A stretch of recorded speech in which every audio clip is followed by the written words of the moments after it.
Salut à tous, on se retrouve aujourd'hui pour l'épisode 1112 du Zap Image. On commence aujourd'hui avec l'anniversaire de la légende anglaise David Beckham qui fête aujourd'hui ses 45 ans pour l'ancien joueur du Milan AC, l'ancien joueur du Real Madrid, de Manchester United. Donc bon anniversaire à Beckham. Ensuite, l'autre anniversaire, c'est celui de Julian Brandt, jeune milieu offensif de l'équipe de Dortmund qui fête lui ses 24 ans. Petite pépite, ce Julian Brandt, donc bon anniversaire à lui. Et pour finir, c'est celui de Jonathan Ikoné, le milieu offensif de l'équipe de Lille, lui qui fête aujourd'hui ses 22 ans. Ensuite, il y a 4 ans, jour pour jour, l'équipe de Leicester crée le plus bel exploit de l'histoire du football en remportant le titre de Première Ligue et dire que le club avait pour objectif le maintien. Donc c'était en 2016 et c'est vrai que j'ai encore beaucoup de mal à réaliser ce qu'a réalisé cette équipe de Leicester en 2016. Incroyable de gagner ce championnat anglais, le championnat le plus relevé de la planète, devant quand même les deux Manchester, devant Liverpool, devant Chelsea, devant Tottenham, devant Arsenal, devant toutes les meilleures équipes anglaises. C'est Leicester qui avait pour objectif le maintien, qui a remporté ce trophée. Donc c'était il y a 4 ans, jour pour jour. Ensuite, aujourd'hui, cela fait déjà 50 jours que tous les championnats européens, même quasiment tous les championnats au monde, sont interrompus, sont suspendus à cause de ce qui se passe actuellement, déjà 50 jours sans football. Ensuite les gars, on va parler de quelques peut-être bonnes nouvelles pour le foot qui pourrait peut-être reprendre très prochainement. On va commencer avec le championnat espagnol, donc le protocole sanitaire de la Liga, car après-demain, lundi 4 mai, les entraînements individuels sont autorisés dans les équipes espagnoles, donc il va falloir respecter des critères. Donc déjà, les joueurs arriveront déjà vêtus au centre d'entraînement dans leur propre voiture. L'arrivée des joueurs sera espacée de 15 minutes et 12 joueurs max présents dans les installations, 6 par terrain avec respect des distances. Donc voilà les critères que vont devoir respecter les joueurs espagnols. Ils vont s'entraîner individuellement à partir de lundi. Et les 3 derniers critères, donc les joueurs recevront leur tenue pour le lendemain à chaque fin d'entraînement et prendront leur douche chez eux. Limitation des contacts avec le staff et le matériel devra être désinfecté avant et après en cas d'utilisation. Donc ça sera bien évidemment juste pour les entraînements individuels, les entraînements collectifs en Espagne. Ça sera dans 3 semaines.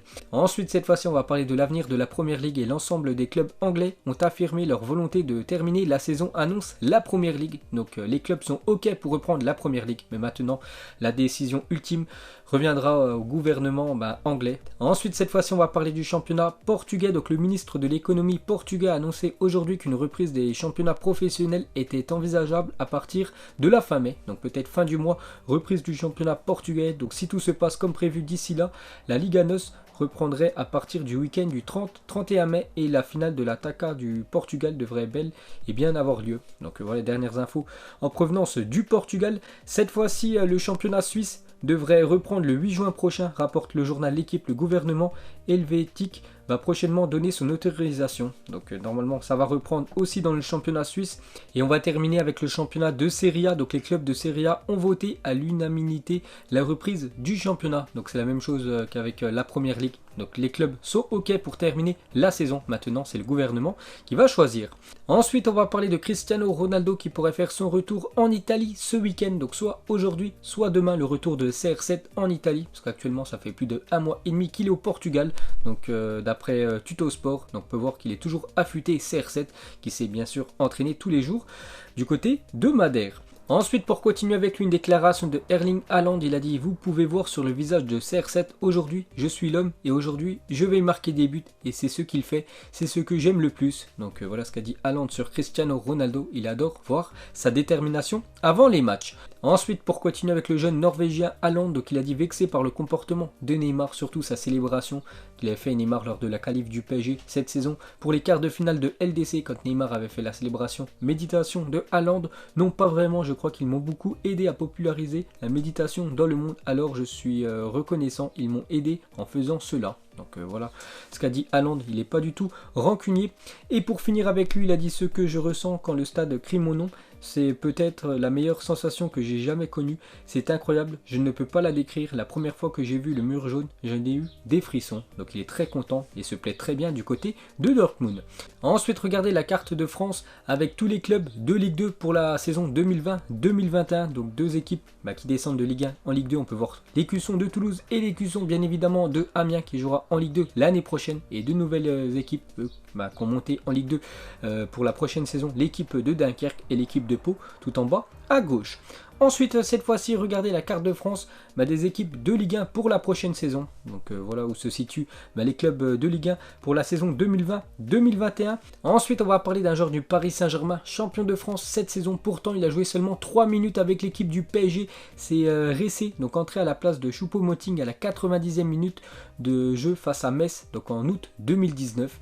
Donc Ressé hérite également du titre de champion de France avec le Paris Saint-Germain. Donc c'est vrai que si tu joues seulement 1 minute de jeu avec ton équipe, et si ton équipe est championne de son pays à la fin du championnat, tu es quand même champion de France. Donc félicitations à Ressé, malgré 3 minutes de jeu, il est champion de France avec le PSG cette saison. Ensuite, une déclaration du président de la Fédération française de football, Noël Le Graët, sur Jean-Michel Aulas. Il a dit: on peut comprendre la réaction de Jean-Michel Aulas. Je lui conseillerais de se concentrer sur ses 2 derniers matchs. Je sais qu'il deviendra sage assez rapidement. Il a encore des possibilités d'être européen en dehors du classement d'hier. Parce que vous avez dit que Jean-Michel Aulas a un peu râlé par rapport au classement de Lyon. Le classement définitif où Lyon termine à la 7e position. Et surtout Lyon, la saison prochaine, ne jouera aucune Coupe d'Europe. Ça faisait plus de 24 ans qu'ils étaient qualifiés à chaque fois en Coupe d'Europe. Donc voilà ce qu'a dit Noël Le Graët, que Lyon a encore quelques possibilités d'être européen la prochaine saison. Donc déjà ils peuvent se qualifier encore en Ligue des Champions si Lyon, bien sûr, déjà si la Ligue des Champions reprend et si Lyon gagne la LDC cette saison. Bon, ça reste très compliqué. Et bien sûr si Lyon gagne la finale de la Coupe de la Ligue contre le Paris Saint-Germain, parce que c'est les championnats les gars qui sont suspendus en France, qui sont arrêtés, mais les 2 finales Coupe de France et Coupe de la Ligue peuvent peut-être se jouer lors des grandes vacances, lors du mois d'août. Donc vraiment si Lyon venait à s'imposer contre le Paris Saint-Germain en finale de Coupe de la Ligue, Lyon sera européen et jouera l'Europa League la prochaine saison. Ensuite, une déclaration de Gareth Bale, il a dit: la MLS est une ligue qui grandit et qui continue de se développer. Il y a beaucoup de joueurs qui veulent y aller maintenant. C'est certainement quelque chose qui m'intéresserait. Donc Gareth Bale, actuellement sous contrat avec le Real Madrid jusqu'en 2022, le joueur le mieux payé du Real Madrid. Donc lui veut continuer avec cette équipe merengue. C'est normal, vu le salaire qu'il touche là-bas. Et pourquoi pas après son aventure en Espagne, quitter l'Europe et aller aux États-Unis.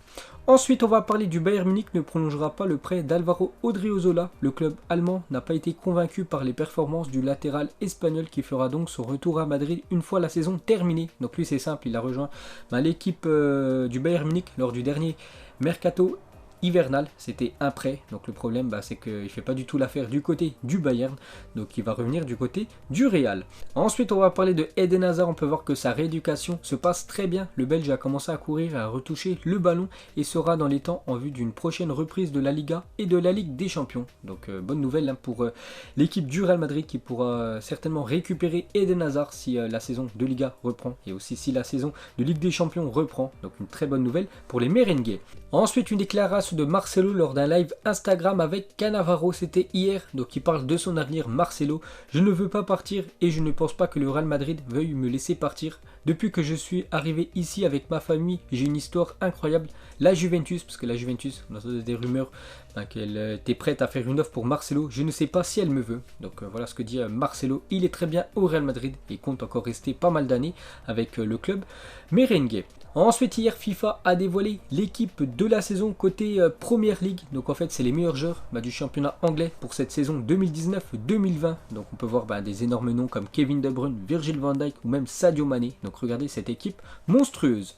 Ensuite, on va parler d'un jeune gardien anglais, donc il s'appelle Ted Smith, donc ex-gardien de but de Sutton United. Une équipe de 3e division anglaise a décidé d'arrêter brutalement sa carrière à seulement 24 ans à cause des réseaux sociaux et de la pression trop forte que ces derniers peuvent engendrer. Donc voilà la décision prise par ce jeune gardien anglais d'arrêter sa carrière de footballeur à seulement 24 ans.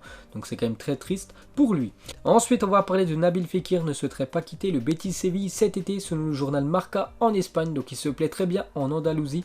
Nabil Fekir, l'ancien lyonnais, donc il se verrait bien refaire une saison du côté du Betis Séville. Ensuite, on va parler de l'attaquant anglais Jamie Vardy, attaquant de Leicester. Alors qu'il joue encore en D4, Jamie Vardy est condamné au port d'un bracelet électronique après une rixe dans un bar, donc une bagarre qui a mal tourné. Donc lors des matchs, il demandait à son entraîneur de sortir à la 60e minute pour rentrer chez lui avant 18h30 pour respecter les horaires de sortie. Donc voilà une petite info sur l'attaquant anglais.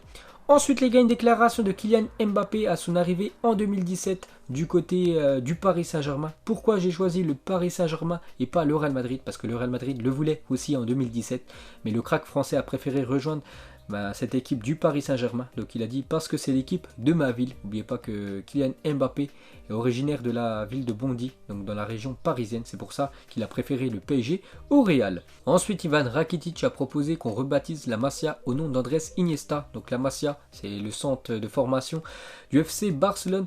Donc voici la réaction d'Iniesta. Je serais très honoré que mon nom soit associé à la Masia car ça représente beaucoup pour moi, mais en même temps je ne voudrais pas parce qu'il y a tellement de grands joueurs qui viennent de la Masia et ce serait délicat pour moi, la classe et l'humilité d'Iniesta. C'est vrai que le centre de formation du FC Barcelone, certainement l'un des meilleurs de la planète, a sorti quand même d'énormes grands noms de footballeurs comme Iniesta, Xavi ou même Lionel Messi. Donc voilà la réponse de la légende Iniesta. Et pour finir avec lui, donc Xavi et Iniesta ont toujours eu le numéro 8 dans les équipes de jeunes. Quand Iniesta est arrivé en équipe première du Barça, les deux joueurs se sont mis d'accord. Xavi portera le numéro 8 avec l'Espagne, Iniesta portera le numéro 8 avec le FC Barcelone. Une complicité sur et en dehors du terrain pour les deux légendes Xavi et Iniesta. Ensuite, saviez-vous que Johan Gourcuff avait remporté la Ligue des Champions avec une des équipes les plus légendaires du Milan AC en 2007. C'est vrai qu'il avait rejoint cette équipe du Milan. Et en 2007, le Milan AC avait remporté la Ligue des Champions. Et Gourcuff a remporté une fois la LDC avec cette équipe milanaise. Regardez cette équipe de légende.